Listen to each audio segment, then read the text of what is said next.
Okay, we are on now. A good HaMoed to everyone in the entire world who's Farbrengen with us in Rabat Bet Shemesh. It's Sukkos, Chag HaSukkos, Chol HaMoed, Yom Dalet, the fourth day, and tomorrow is Hoshana Rabbah. By you, it's already Hoshana Rabbah, it's evening. So Rabbi Moshe here was kind enough to call a few hours ago and to ask if we can have Farbrengen to be. So of course, there's always time and room for a Farbrengen, even in the middle of your work and the toughest and busiest times. So I want to first say L'chaim, Baruch atah Adonai Eloheinu melech haolam, Borei pri hagofen, Baruch atah Adonai Eloheinu melech haolam, Asher kiddushanu b'mitzvos v'tzivonu leishev b'sukkah. Amen. L'chaim, to you, Shimi, to you, Moshe, to myself, and to everyone. Chaim, that we should have a good gebenchte Yor. We should have only simchas, parnasa barchova, nachas from the children and grandchildren, and we should see an immediate end to this magefa, this terrible plague, and that Klal Yisrael should just continue thriving in Yiddishkeit and in Chassidischkeit and in Torah and in mitzvahs and everything else. L'chaim. No, at a Farbrengen in Sukkos we sing a niggin, so I hope you'll join me in the niggin, V'samachta, the classic Chabad V'samachta, and then we can sing the classic traditional V'samachta. V'samachta b'chagecha v'ho'isa ach sameach v'samachta b'chagecha v'ho'isa ach sameach hey ya da da ya ya ya ya ya ya ya ya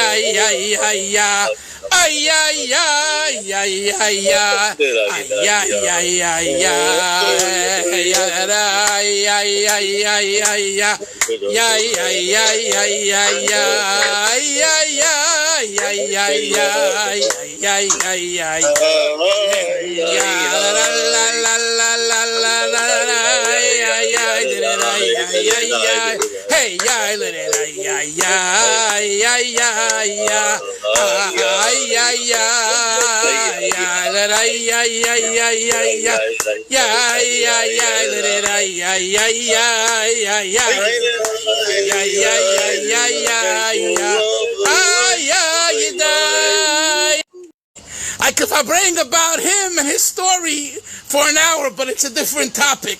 Anyway, let's go to the second V'samachta.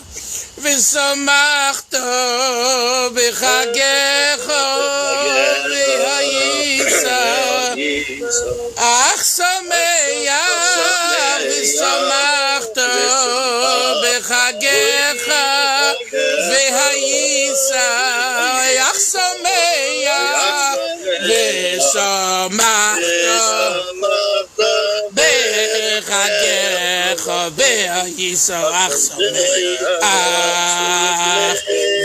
v'samachta b'chagecha v'ha'yisa ach sameach hey la la da da la la di da da la la di da da ay ay ay ay ay ay ay ay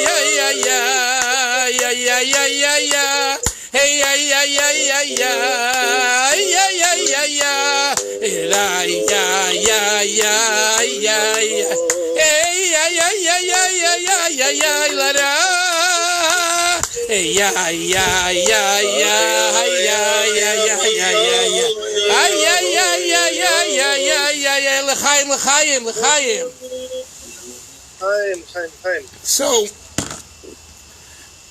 Yidden Chassidim would Farbrengen in their sukkah throughout Sukkos in Russia in the toughest of times. They would hide, they would run, And you have to understand, maybe there was one sukkah or two sukkahs in a whole little village or city. So, the Sukkos days, there was a chassid whose family you should know or heard of, the Drizens, right? The Drizen family. And the father of the 9 children, Drizen, was a Yid by the name of Reb Avram Drizen, he came from a little city in Russia called he was called Mayor. So they called him Reb Avram Mayor. And he went from Russia, he survived, and then he came to Eretz Yisrael in 1949, and he came to America, I believe, in 1956 or so. Who's Moshe, his son? Moshe is his grandson. Moshe is the son of Reb Sholem Ber Drizen, the known real estate magnate that Lubavitch has. Baruch Hashem, he's a very old man. He's about 91, 92, and he should be well, and he's a very special Yid, gives a lot of tzedakah, and he's done a lot of good things. Anyway, so this Avram Mayor on Sukkos, he pretty much didn't leave his sukkah. He was in the sukkah the entire time, except for davening, and that's it. Why? Because it says that your sukkah should be like ke'ein taduru, like the way you live in your house. So if you learn in your house, you learn in your sukkah. If you farbrengen in your house, you farbrengen in your sukkah. And he would farbrengen in his sukkah all night, every night. As long as he didn't have to be a shul like tonight for the Seit Tilim or whatever, for Hoshana Rabbah, he was in the sukkah. And not only was he in the sukkah, but he was in the sukkah and he said l'chaim. And Hasidim, other known Hasidim throughout Crown Heights, who themselves were people, respected people, they would come to him because he was the firebrand of a Lubavitcher Mashpia and Chassid. He learned in Lubavitch from 1913 or so till the 1920s. So he had the Messiah, the tradition of Lubavitch from yesteryear, and he was very smart. He was street smart, and he was book smart. He was a scholar in Gemara and Mefarshim and in Chassidus, and he was very street smart. Now, why do I say he was very street smart? Because he was sought after by the KGB, because he was one of the Hasidim that was Kore's Bris, made a covenant with the previous Rebbe, Rabbi Yosef Yitzchak, that they will do whatever it takes to keep Yiddishkeit open in Russia. That meant making chadorim, yeshivas, mikvahs, and we know that this was against, the regime. And the Rebbe made a deal with them. He said, I am ready to give my life for Hashem to do this, but I need a minyan. Who's willing to be part of the minyan? And there were 10 Hasidim, him being one of them, who was ready, who agreed to be part of the minyan. So it's called Kore's Bris. He made a bris, a covenant, a bris with the Rebbe for Yiddishkeit. Later, in America, there were these Hasidim and that Hasidim. I'm talking about in Lubavitch, and some would kind of try to tell him that they're so special and so great. And he would say to them, I have a question for you. Were you ready to allow yourself to be shechted, slaughtered? If your answer is no, you're a nothing. And if your answer is yes, you're a something. In other words, his barometer for being a Lubavitcher Chassid was what he experienced in Russia.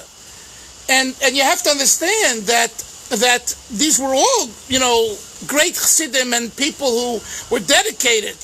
But,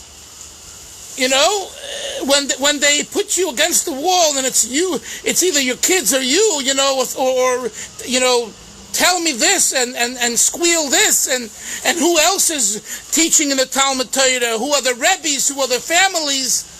These were great Mesiras Nefesh, and not everyone amongst those people could do it, and they're not to blame.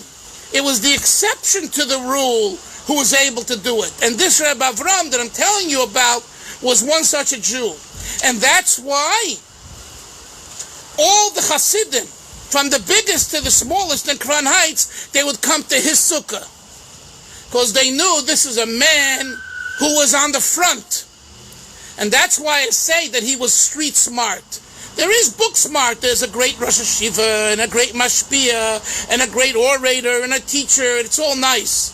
But here's a man who walked the ground. I remember in 1983 or so, or 84, we were on Shlichus as older students in the yeshiva in Los Angeles, Yeshiva Or El-Chonon Chabad. Right? Rabbi Shochat was our Rosh Hashiva. And when we came back, so I went to Rabbi Avram. He was officially the Crown Heights Mashpia, one of them. He was already in his 80s. He was born in 1900, I believe. So it was 83 or 84, and slowing down, but his mind was working. And I asked him, could we have a shir with him, a group of us? He said, sure. So we met on Kingston Avenue in what's called Shane Shul at night. During the winter, it was quiet. We turned on the lights. And by the way, it's the only shul in Crown Heights that still has the character of 70 years ago. The dark wood with you know what I'm saying, the way the Stieblach were in Williamsburg and in Borough Park and in East Flatbush. Shane Shul still has not been renovated to be modern. All the other Crown Heights shuls have, but not. And I asked Rabbi Shane once, and he told me he wants to keep that nostalgic look and that feeling to remind ourselves of the way it was years ago. Anyway, so we met in that shul, and he would be our teacher. Now, he taught us officially Tanya. But, he would read a line of Tanya and then start talking, and all of a sudden, we're into guerrilla warfare. He's telling us about his escapes from the Stalinists and communists. Mamish, I'm telling you, I don't remember details, and I didn't write it down, I didn't tape it, but warrior stories. And what I do remember is that this man, every week, he was elsewhere, and he was running. And the proof to this is, Shemi, I don't know if you know, but he had 9 children. 8 of them were born in different cities, in locales in Russia, Moscow, Malkavka, different cities, because he was a man on the run. So he had the children in different places. 2 of the children were born in the same city, but at 2 different years. You follow? So this was a person who, when it came Sukkos, the greatest of the greatest minds of Crown Heights, Rabbi Yoel Khan, our Mashpia, the greatest master of Hasidic philosophy, would come to sit and listen to him. Because besides that, he and his father, he helped Rabbi Yoel's father when Rabbi Yoel's father was in prison from 1930 to 33. So Rabbi Avram gave them money. I mean, he did tremendous chesed for people. It's beyond belief what they did and how they kept Yiddishkeit going. So therefore, in Crown Heights, 60s and 70s and 80s, his sukkah was the sukkah in which you saw the heaviest hitters of Chabad in that sukkah at night. Unfortunately, I did not participate. I was, a young boy, and I was away in yeshiva and then in Borough Park, but I heard a lot about these Farbrengens. And they would Farbreng all night. And he would take a lot of mashka. He was a very strong man. And for, a Russian vodka is like Coca-Cola for us Americans, And he was able to say l'chaim. And then when he took a lot of l'chaim, he started to speak and cry and sing and talk about the soul. And he had a famous line that was told over to me that I want a little bit to talk about. He had a line, he would say, "The neshama pump it, the neshama pump it." There's a pump, right? The soul pumps. And people would be looking at him like, in other words, what's coming out now, it's not my mouth speaking, it's my soul pumping. And I heard that although some questioned, is he really at that level where he's talking with soul and not the mind and not the body? Regardless, I heard from some, whether he was there or he wasn't there, because that only is between him and God. No one knows. Even he doesn't know. In other words, is what we're saying and what we're doing really, really coming from the neshama? Or is it coming from the guf, as the neshama is in the guf? That's a separate idea, and a good one. And halavai, we should be at that level. But when to say that if the soul is pumping, the neshama pump it, that's really heavy. And when he would take a lot of mashke and he would farbrengen for hours in the sukkah, he went into these feelings of soul feelings. And this was an atmosphere in Crown Heights. And why am I telling you this? Besides telling you some history, what's the point? Chaim. The point is, someone asked me yesterday in shul. I'm gonna try to answer the question, my own question, with another question that someone asked me in shul. It says in Sfarim that from the 100 trumpets, the 100 koilis that we hear on Rosh Hashanah, it creates what? It creates the schach of the sukkah, because schach, samach, chof, and final chof equals 100. So here we are, we're sitting in a sukkah with schach, each and every one of us. So it's associated with the 100 koilis. Well, someone asked me, and what's the difference? The difference is that hi Shimi, I see the schach, good. During Rosh Hashanah, it's bakese leyom chagenu. Bakese, it's hidden, it's concealed. The revelation is concealed. Literally means that it's the beginning of the month, right? The first and second of Tishrei is Rosh Hashanah, when the new moon is very small, right? You don't see it. It's hidden. Today, this week, the 15th, 16th, 17th, etc., there's a full moon. That's literally what it means, that the Rosh Hashanah, it's hidden. And on Sukkos already, there is a gilui, a revelation.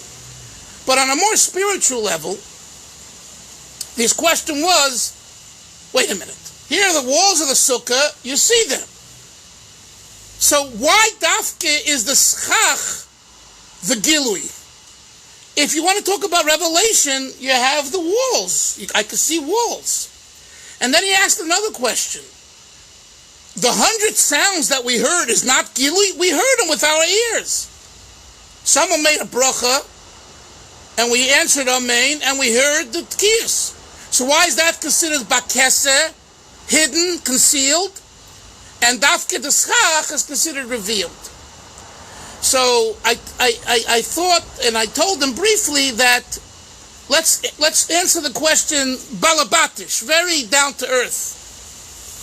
Sound is more refined and spiritual than view, than what you see with your eyes. So the 100 koiles that we heard on Rosh Hashanah is ba'oznayim, with the ears. So it is taka gashmias, but it's the more refined part of gashmias. Whereas what you see with your eyes, the re'iyah, is more gashmias, more tangible. And therefore, it's dafke in the sukkah where there is the idea of gilui in revelation in comparison to the blowing of the shofar, the sounds which is ruchnius. And therefore, what we need to understand is that the Yom Tov of Sukkos is about gilui, revelation. And this is very important. One of the things we say throughout the Yom Noiroim, the 10 days, is Gali Malchuscha, reveal, Gali. And and also, you think about Gali. Here we are. It's a time when, for various reasons, everyone is more in isolation, more home. The idea is Gali. Gali. You have to reveal, you have to cause godliness, Torah, to be his galut. If you have Torah and it's bikese, it's hidden, it's fine, but it's not the ultimate purpose. And especially for children, grandchildren, and people and friends, and there needs to be gilui. Because if you don't have gilui, people don't know what's going on in your head. No one knows what you're thinking about.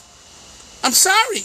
No one knows what, you could be a big chacham, a very wise person, a gewaldige maskil in Chassidus, a gewaldige knowledgeable of Russia, of Gemara, but if you don't have Talmidim, and you don't teach, and you don't write, and it doesn't come out in a form which others can benefit from, as they say in Yiddish, the Welt hat gar nichts davon, the world has nothing from it. And you should know there were taka such people. For whatever reason, they decided they wanted their nechbel akelim, which means they were very, private, and they were great Talmidei Chachamim, and that's it. But they took it to the ground. They took it to the earth. Parenthetically, this is another reason why I encourage and people to write their life story. Just do it for your own family, even just for your own family. And everyone has a story. There's no such a thing. Well, I'm not a rabbi. I'm not a very successful businessman. I'm not a greenhorn who came to America with pennies and became very successful. Or everyone has a story. Everyone. Yesterday I was sitting in a sukkah, and someone comes in to have a bite in the shul sukkah, and he says to me, I was just asked to write my experiences with Rabbi Steinsaltz when he lived in Eretz Yisrael in the 70s or 80s. She says, but I didn't get to it. So I say, I didn't know that he had experiences with Rabbi. I said, you had experiences with Rabbi Steinsaltz? I'm all ears. And I sat in the sukkah for a half an hour, just between Mincha and Ma'ariv, listening to his experiences. Were they anything like fantastic and unbelievable? No. But I took out a lot of information from what he said. More than probably he realizes what he said, for me, was a gold mine. So you need to write. If you're lazy to write or you can't write, talk into a tape recorder or a cell phone. Really, today we have all these objects that makes it easier to document your life. So let's go back to Sukkos.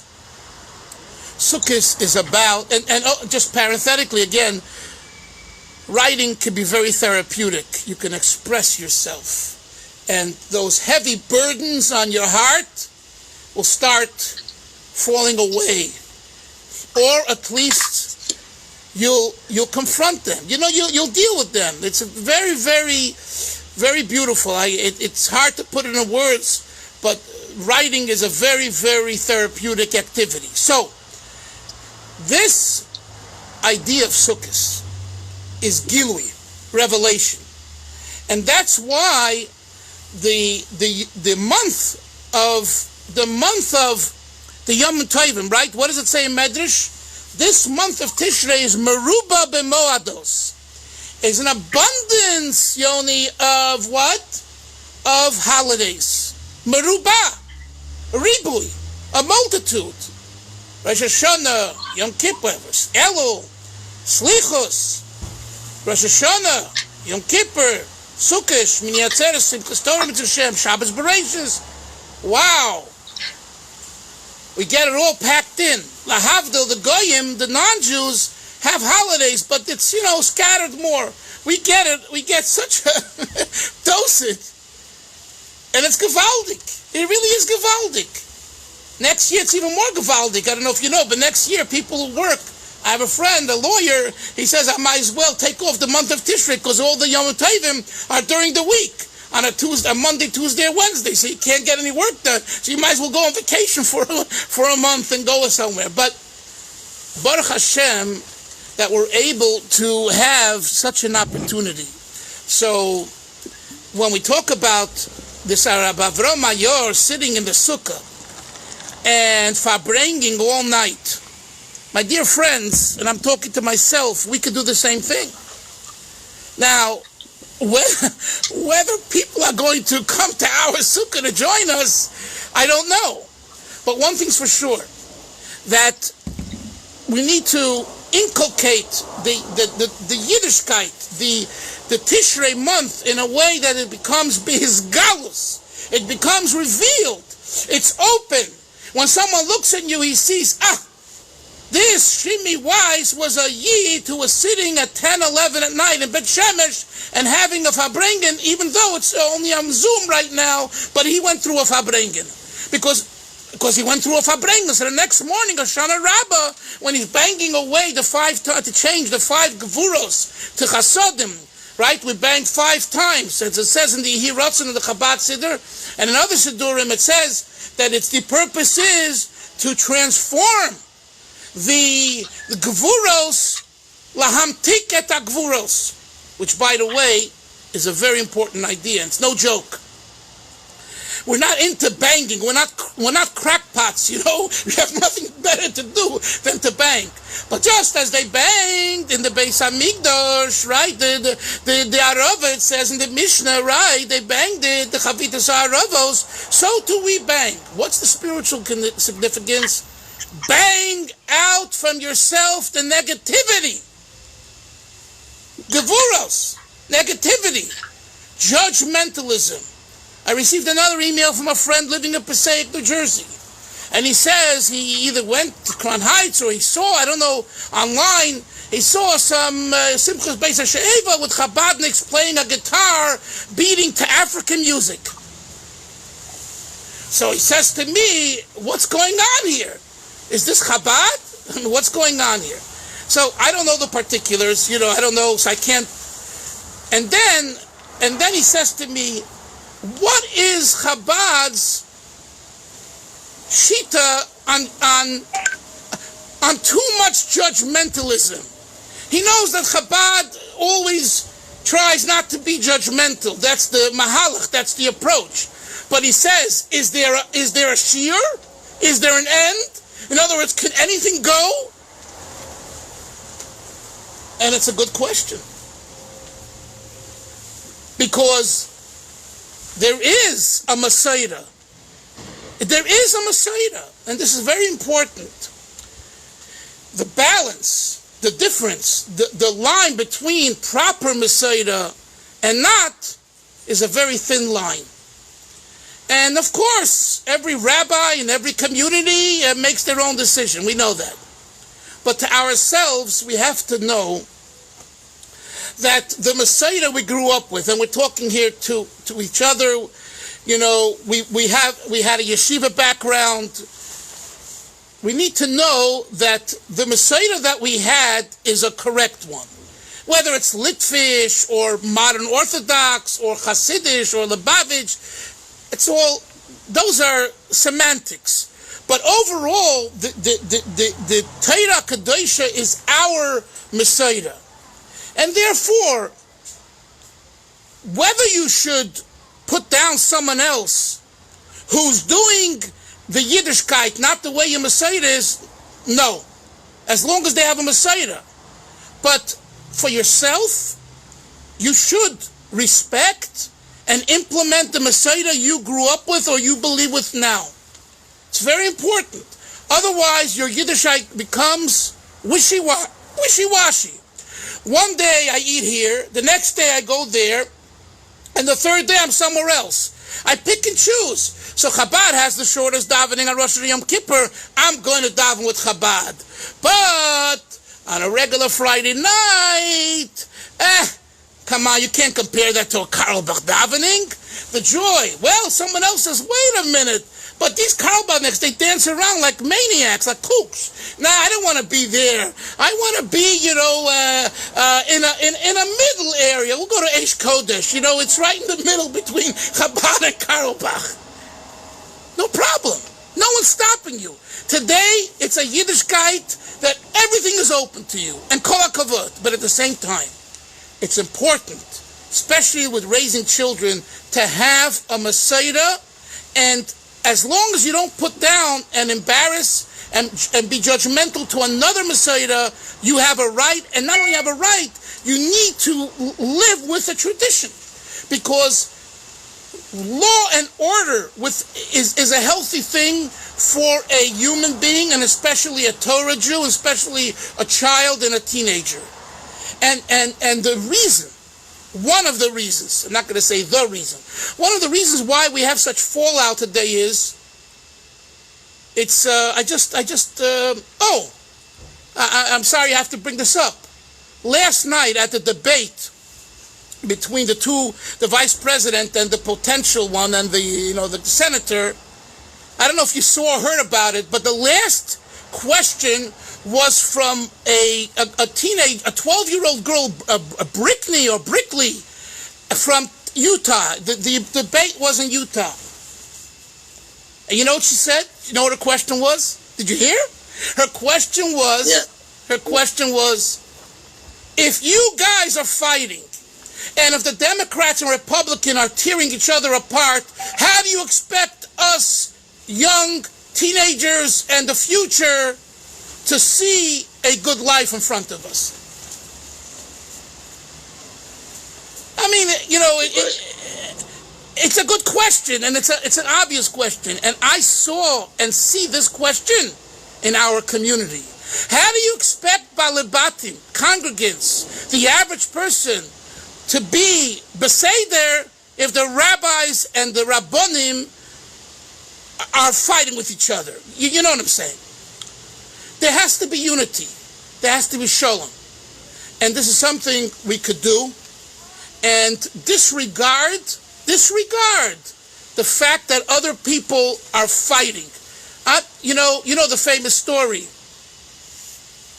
He says, I'm worried. What are you worried for? I'm worried about it. I don't have enough place for my chickens and cows. So he says, get a bigger house. I can't afford it. So he says, you know what? I'll take him into my house. And he puts all the animals into the house, and it stinks, it smells, and it's geferlach.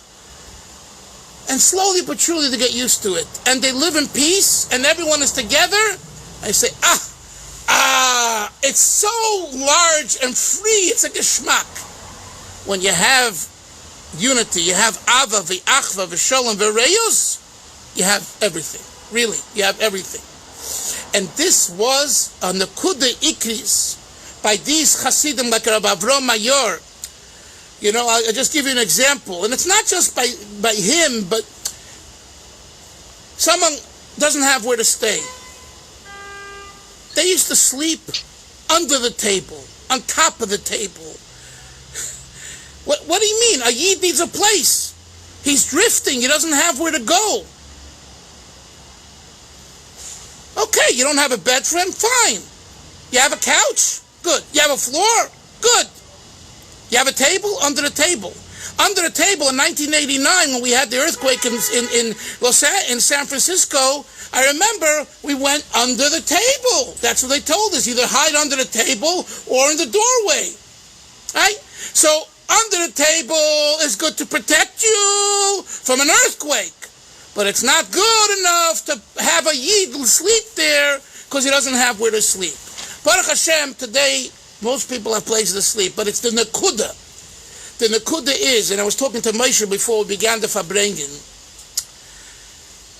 that there are people that are hurting today with parnasa. Parnasa is always tough. But especially now with this COVID and the corona and the close downs both in Eretz Yisrael and in America and all over, it's real serious business. So first of all, we have to say l'chaim now in the sukkah that the Eibishter should have rachmanis on the world and on Klal Yisrael especially, and give each and every one of us Tremendous parnasa. L'chaim, l'chaim, everyone. L'chaim. Say l'chaim for lots of parnasa. L'chaim. And secondly, to think about the other person. I'll tell you a story. When I was growing up here in the 70s, all of a sudden, to our Lubavitcher shul, which was at that time was the only, not the only, but the main Lubavitcher shul, was called Simpson Shul. Shimmy, you remember? Simpson Shul on 46th Street. You ever were in that shul between 15th and 16th Avenue? Yeah. Rabbi Eliyahu Simpson was a chassid of the Rashab. Then he was a secretary of the Frierdiker Rebbe. Came to America in 23, and he came to Borough Park in 28 or 20, yeah. And then he opened up a shul, and the shul still stands. So the shul is it's 90 years. So, yeah. Was that near the Stoliner shul? Yeah, the Stoliner is right around the corner. Very good. Right. So that's where I had my bar mitzvah, and that's where my father and the few Lubavitchers that were here in Borough Park. There was always, we went to Lubavitch Yeshiva, like Shimmy and I were reminiscing before. So that's where Baruch Hecht and the Winners and Simpson, we were all one group, and Shimon Aaron Rosenfeld, we all davened in that shul, and our parents, not all. Didn't Rabbi Pupko who was Rabbi Pupko in the shul? No, Rabbi Ocean Parkway. You're mixing. Rabbi Pupko had a shul near Ocean Parkway on East 4th and Avenue I. And wasn't there a shul in our yeshiva on Shabbos that was not Lubavitch? It was officially Lubavitch, but mostly non-Lubavitchers came, and Rabbi Kornblit ran it. Kornblit, correct. Okay. And it still exists. Right. Anyway, so in the shul, growing up there, there came in 3 brothers with a father. And right away, the Rabashkins who davened in our shul, Shalom Mordechai, his father and his brothers, we were all one group. So Rabbi Avram Aaron Rabashkin was very hospitable. He had the meat business and he had a lot of orchim. So right away, come over for the meal, and they were.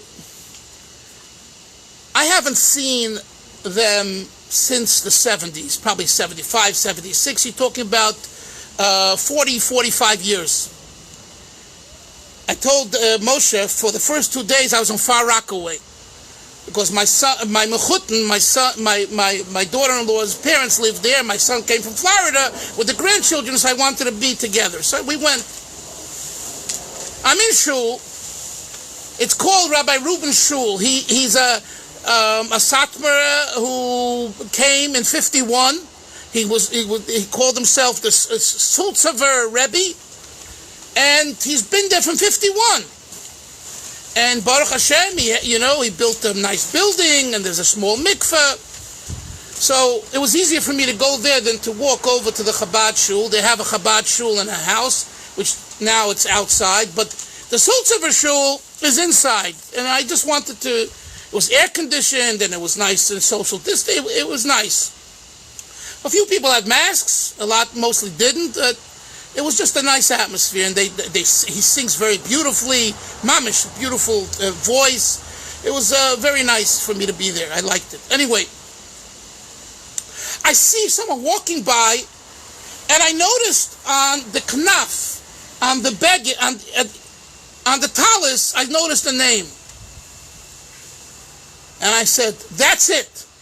I heard from my son that a former partner of my father, one of these 3 guys who my father brought into business, gave him a job, lives in Far Rockaway. And I forgot about it. And when I saw his talis name, I said, that's it. Meanwhile, I said, come here, Shlomo, come here. And he went out, I guess, for a breather. So I went out, and I said, I'm looking for Shlomo so-and-so. And a guy pops up, and he says, that's me. And I say, do you remember me? He says, no, who are you? And he comes close, and I say, look at me. Look at me, who am I? And I tell him I'm Chaim Dalfin. He says, oh, Dalfin. So the rest of davening, when we were allowed to, we were chatting. He was sitting here, and we were chatting and catching up. And he's older. He's about quite a bit older. Well, what's the point I want to bring out? So he had the three brothers. They came into a community. They came from Eretz Yisrael. They came to the Bronx in the early 60s because their mother had a relative there, and they weren't doing financially well. It was very difficult, as you know, in Eretz Yisrael in the 50s. So the relative in the Bronx said, come to America. You'll make more parnasa. He listened. Now, because his wife died, he remarried the father, and they were in the Bronx. So I asked him, you went to yeshiva? He says, yeah. He says, no yeshiva wanted to take us in, except one yeshiva. Rabbi Alltime's Lubavitch Yeshiva, Achet Mimim, in the Bronx. Not only did we learn there, he said, please come.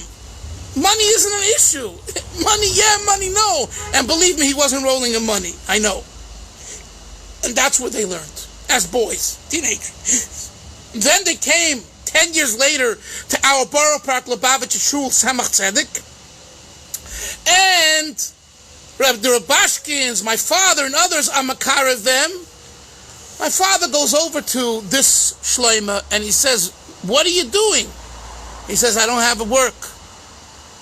My father says, you have any money? You have a little money? He says, a little. My father says, fine. What we're going to do is, if you're open to it, I'm going to get you a good job and you'll make money. He says, what's the job? My father at the time drove a taxi, had a medallion. And a medallion cost at the time, I think, like $25,000, but you made good money. Then a law came out in the city. The city passed a law in the 70s because they wanted more taxi drivers. And taxis, why? Because everyone was afraid to drive a taxi because it was very, very tough times. Okay? You understand what I'm saying? And people were scared. In fact, Shimmy, you remember Lady Katlowitz? You don't remember the name Katlowitz, the three brothers, Nuchi and Levi? Oh, come on, you'll remind yourself. There were three boys in Ocean Park, the Lubavitch Yeshiva, the Katlowitz boys. Their father was Kalman Katlowitz. I'm sure he knew your father, Oliver Sholem. And Nebuch, in 1979, he was a taxi driver. He was shot on Smith 9th Street in Brooklyn. Right over there, Bergen Street, Smith 9th Street over there. It was a very, very tough time. So the city decided, if you make a partnership, we'll give you 2 medallions for one. Because this way we'll have 2 drivers on the road, which will be more drivers for people. So my father goes over to Shlomo and says, do you want to make money? Be a taxi driver, but let's form a partnership. You put in a little money, and I will put the rest in for you, and as you make money, you'll repay me. And that's what happened. And my father put him on his feet. And he made parnasa, and then he became a teacher in a public school, and my parents were his unterfeer at the wedding. He married, and today he told me Yom Tov, and my head's spinning, that his kids are learning, some of them will learn Lakewood, B'nai Torah, Mamish. It's like you can't imagine, someone coming from a village in Romania or in Poland, into Eretz Yisrael, into Bronx, and the kids are like, nothing. And all of a sudden, they have families. The second brother is a writer now. He writes books, 800, and he was telling me yesterday, he's moving back to Netivot now. He's been living in Edison, New Jersey. But my point is that never discount a person. And sometimes people look like losers. Sometimes people look like downtrodden. And they might be downtrodden. They might be zerbrochen. But they have an entire being behind their outer self. And if you give them an opportunity with ava and love, and especially giving them parnasa, and this is where I'm tying it up to parnasa, the greatest thing you can do for another yid is to give them parnasa. Everything else, the tefillin, the mezuzahs, the Torah, it's all great. But to give a yid parnasa, especially if he has a family and he can't pay tuition and he can't put enough food on the table and pay his bills, and you make that possible somehow, you bought yourself olam haba overnight. It's not even a question. You could do whatever it is, and you're still getting into olam haba and Gan Eden because you gave a yid parnasa. So the Eibush to help l'chayim, the Eibush to help. That we talk about Sukkos, and we talk about his galus, revelation, gilui. The Eibush to help that each and every one of us should look for another yid, ourselves included, and our family, and embrace people. Find the love of every single young man and girl who's lost and has questions. Bring them in. Someone told me Rosh Steinsaltz Yeshiva in Tokeya would take in boys with ponytails, and they had a whole system. They didn't pressure them, and then they were able to ask their questions. I hope and pray that we in our yeshivas, in our families, open ourselves up to allowing people to ask, and allowing people to argue, and even allowing people to say, you're a jerk, and keep him at your table. As long as he's at your table, there's hope. Because it feels good. No, really. It's true. Shimmy, am I wrong?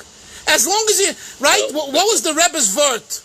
Arba Banim, therefore, the Chacham, the Rosh of the Tam Sheni De Elishu, comes to the Lubavitcher Rebbe and says, there's a fifth son. Guess what? Where is he? He's not to be found at a table. He doesn't even know it's Pesach tonight. Or he knows and he doesn't care. He rebels. There's a Ben Chamishi that we have to bring to the table. So as long as someone is at your table, even if he's arguing with you and he's being disrespectful, he's at your table. L'chaim, l'chaim, l'chaim. L'chaim. No, why don't somebody... והיצחק שמח ושמח דום מחגך והיצחק שמח ושמח בחגך והיצחק שמח ושמח Yitzhak Sameya la la di da da la la di da da la la la la la la la la la la la la la la la la la la la. I'll teach you just the beginning of an old Yiddish tune they sang in Poland and in Russia. I don't know all the words. I know very few, but what I know, I'll share with you. It's about a sukkah. It goes like this. Maybe, I hope you know it. If you know it, sing it with me. A sukkah le a kleine von Brettalach gemeine hab ich sich so gemacht von grünem Schach. I don't remember the next word. Der sitz ich in ihr Sukkos bei Nacht. A sukkele a kleine, a small little dingy sukkah. I made, hab ich sich gemacht. Vom Brettalach, Bretter are boards.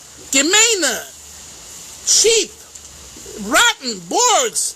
I was able to gather a few little boards and I made a little sukkah. And I'm sitting in that sukkahs by night. And then the next stanza follows the Avarachamon.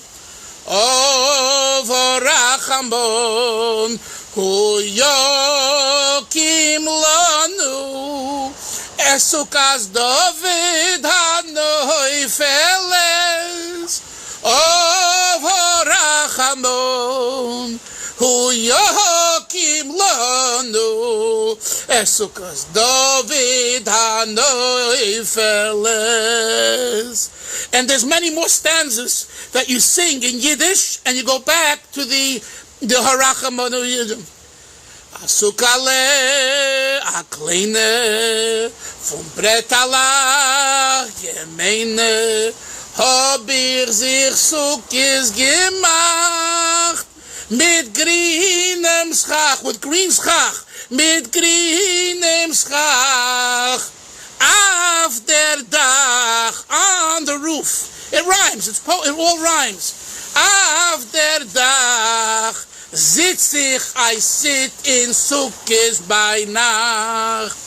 Over Rachamom, Uyokim Lonu, Sukkos David Anoifeles, Over Rachamom, Uyokim Lonu, Sukkos David Anoifeles. Rabbi say, you speak a little bit and let me enjoy hearing you. Go ahead. Don't be shy. Come on, guys. Rabbi,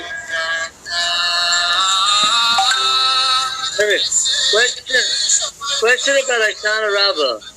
What? Question about Hoshana Rabbah. Yeah.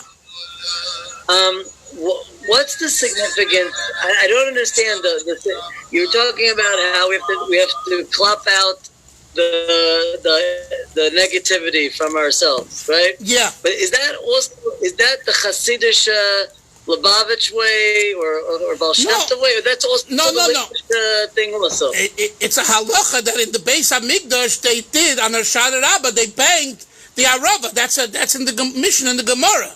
It has nothing to do with the Lubavitch. It has nothing to do with Hasidus. The Arizal, I believe, was the one who brought the Kabbalah to it to explain what is we don't have a Beis Hamikdash today, so what is the significance of this? So the Arizal, and in quote, I think you maybe base it on the Zohar, talks about the 5 bangs as banging the 5 ideas of Gevura. There's something in Kabbalah called Chamisha Gevuros.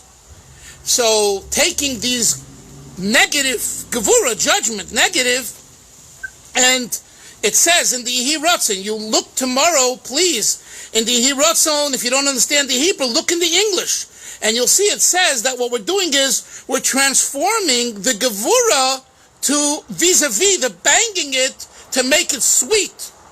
That's what it's based, I believe, on the Arizal, and that's what we say in the Yehi. But since you mentioned Hoshana Rabbah, something you have to ask yourself: what is Hoshana Rabbah? It's like what? It's like the day in the year. I don't know how you guys think about it, but it's the day in the year. Like, what is it? We have Sukkos, we have Rosh Hashanah, Yom Kippur, Sukkos, and we have Simchas Shmini Atzeret. What's this Hoshana Rabbah? And you know, I don't know how it's in the Karlbach shul or in your shuls over there, but in the Hasidic shuls around here, they put on the kittel and they daven on nusach of Rosh Hashanah Yom Kippur. In Chabad, we don't. We do the tefillas, but we don't do that. But you go into shuls around here, and I'm sure in Bet Shemesh and all, you have that. It's a very, they wear the shtreimel. It's a very serious day. What? Why? So it says that the sealing, the final chasima is on Rosh Hashanah Rabbah. That's why the entire, from Motzoi Yom Kippur till tomorrow, you know what they wish each other? A gita kvittel, a good kvittel. You've heard that, right?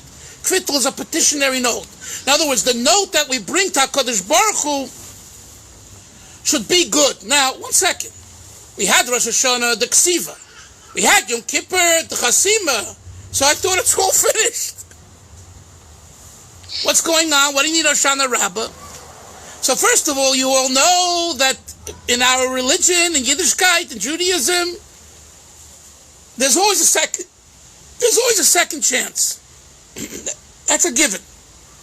But also, the idea that we have to now bring it into revelation, that's what the chasima of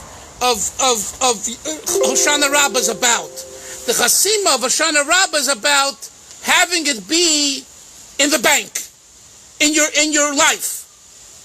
So yes, we had a chasim on Yom Kippur, but it's in spiritual terms. We need now a chasima to take the negativity, the 5 gevuros, and change them to positivity. That's what happens at Hoshana Rabbah.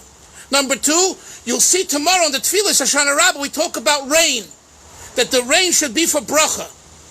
So we have 3 times of rain. We have the Masha Baruch, the Merit HaGeshem. We also have the Birchas, the Shmini Atzeres, and then we have Hoshana Rabbah. It's another idea, 3 aspects of rain. But for sure, rain gives sustenance, parnasa. So you see clearly that Hoshana Rabbah is a day that's associated with parnasa, and chasima, begoli, it should be revealed. So some of the customs, of course, include eating kreplach. Several times a year we eat kreplach. But don't go crazy. If you don't have a krepel, you didn't commit a sin. But it is a Jewish minig if you can to buy or to have or cook kreplach. The kreplach are why? Because there's dough with meat inside, right? So the meat is gevura, Moshe. The meat comes from the animal, which is judgmental and gevura, negativity and restrictions. So we cover it with pastry, which is chesed. That's why we eat a krepel, because the dough covers shemi, the meat. So, a minig Yisrael is important, so try to eat a shtickle krepel tomorrow. And of course, to make the best of the day. And then comes Shmini Atzeres and Simchas Torah, the 48 hours. And it says, the Rebbe Rashab said, listen to this, that those that will dance with non-stop dances on Rosh Hashanah, on Shmini Atzeres and Simchas Torah, will have a good year in Parnasa in particular. Yes, that's what it says there. That's what it says. Hello, gay Dorkin. Kids. So now this is an important nekuda. This is an important nekuda, because there are people who they think Simchas Torah and Shmini Atzeres is just another day davening and eating. My friends, it's tantamount to Rosh Hashanah. The 2 days of Rosh Hashanah, the 48 hours, is like the 2 days of Shmini Atzeres Simchas Torah. You have 1 day, so you do it in Eretz Yisrael, you do it all in 1 day. But the concept is that the Kedusha, the holiness of the day.